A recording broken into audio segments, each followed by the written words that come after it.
আমার যারা তো বোনেরা মার্কেট করে আসছে, দেখেন কত সুন্দর একটা কাপড়। এই কাপড়টা দিয়ে হচ্ছে কি বানাবি না, এটা দিয়ে লাসার মতো করে বানাবি। এই যে এটা গজ হিসাবে অনেক কমে আনছে কাপড়গুলা, 200 টাকা গজ হিসাবে। আমি মনে করি অনেক অনেক কমে আনছে। আসলে শাড়ি বানাইলে আরো সুন্দর লাগে, শাড়ি বানাইলে আরো সুন্দর লাগে। ঠিক আছে। এটার ভিতরে শাড়ির দিকে ফলস হয়েছে গিয়ে যে এটা দিয়ে এইভাবে, এই যে এইভাবে আসলে সুন্দর লাগে। কত নিলে জানো, এই যে এত নিলে আর কি কি মার্কেট আনছো তোমরা? এটা আমার বোন আর বোনের মেয়ে দুইজনে মিলে একসাথে ম্যাচিং করে আনছে আর কি। মা মেয়ে পড়বে ওরা।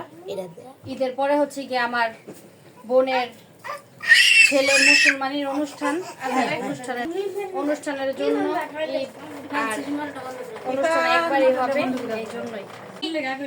এই যে বড় বোনের কাপড় দিয়ে ছোট বোন আগে সাজতেছে, দেখো পছন্দ হয়েছে ম্যাম? সুন্দর বোনের জামা সুন্দর। ওয়াও, শাড়ি পরাই দিয়ে দে। আসো, দাঁড়ো শাড়ি পরাই দিই।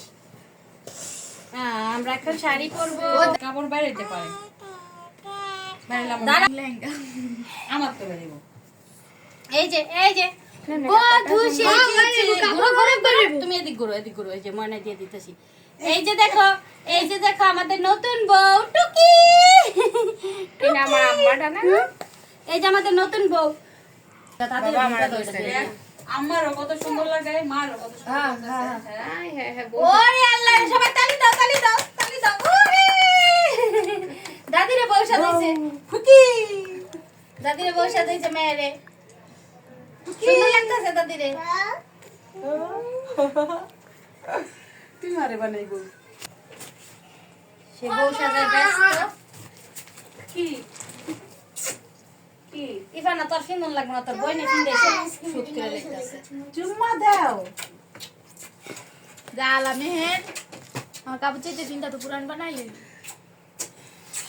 কামি একটু আমার ঈদ শেষ করে দিলে আমার এই মাথা